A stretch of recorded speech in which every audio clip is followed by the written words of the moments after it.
സ്നേഹം മാത്രം പോരാ ബന്ധങ്ങളിൽ. സ്നേഹിക്കുന്നുണ്ട് എന്ന് നമ്മൾ നിരന്തരം പറഞ്ഞിട്ടും കാര്യമില്ല. പക്ഷേ നമുക്ക് ചെയ്യേണ്ട ഒന്നാണ് ഡൂയിങ് ലവ് ആണ് നമ്മുടെ റിലേഷൻഷിപ്പിൽ നന്നായി നിൽക്കുള്ളൂ എന്നുള്ളതാണ്. എന്താണ് ഈ doing love means showing up every day. അതായത് സ്നേഹം മാത്രം ഉണ്ട് എന്ന് പറഞ്ഞിട്ട് കാര്യമില്ല, നമ്മൾ എല്ലാ ദിവസവും ആ സ്നേഹം കാണിക്കാൻ തയ്യാറാവണം എന്നുള്ളതാണ്.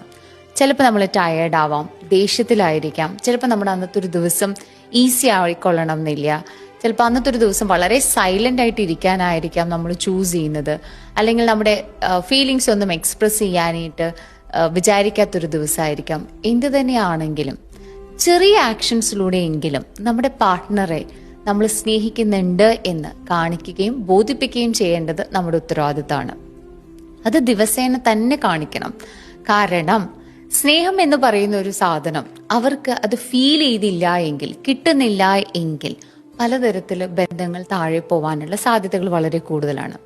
നമ്മുടെ പങ്കാളിക്ക് നമ്മൾ വളരെ ചെറിയ രീതിയിൽ നമുക്ക് സ്നേഹം കാണിക്കാൻ സാധിക്കും. എങ്ങനെയാണെന്ന് വെച്ചാൽ, ചിലപ്പോൾ അവർ വല്ലാതെ ദേഷ്യപ്പെടുമ്പോൾ നമുക്ക് വേണമെങ്കിൽ പറയാം ഐ അണ്ടർസ്റ്റാൻഡ് യു, അല്ലെങ്കിൽ ഐ ഹിയർ യു, അല്ലെങ്കിൽ ഇതെന്തു സംഭവിച്ചു, അല്ലെങ്കിൽ നമ്മുടെ ഭാഗത്തൊരു തെറ്റുണ്ട് എങ്കിൽ ഒന്ന് തോൽക്കാൻ തയ്യാറായാൽ ഒരു ക്ഷമ പറയുന്നതിലൂടെ ഇതൊക്കെ ഇവരുമായിട്ട് ചേർന്ന് വളരാൻ നമ്മളെ സഹായിക്കും എന്നുള്ളതാണ്.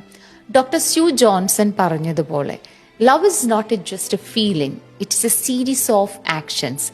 ഒരാൾ അകന്നു പോവുകയോ ബന്ധത്തിൽ ഡിസ്റ്റന്റ് ആയി എന്ന് തോന്നുകയോ ചെയ്യേണ്ടത് നമ്മൾ എത്രത്തോളം ആ സ്നേഹം ഫീൽ ചെയ്യുന്നു എന്നുള്ളതിലല്ല, എത്രമാത്രം ആ വ്യക്തിയോട് കാണിക്കുന്നു എന്നുള്ളതാണ്. അതിങ്ങനെ ആക്ഷൻസ് ആയിട്ട് കണ്ടിന്യൂസ് ആയിട്ട് കാണിക്കണം. എങ്കിൽ മാത്രമാണ് ആ ബന്ധം നിലനിൽക്കുകയുള്ളൂ.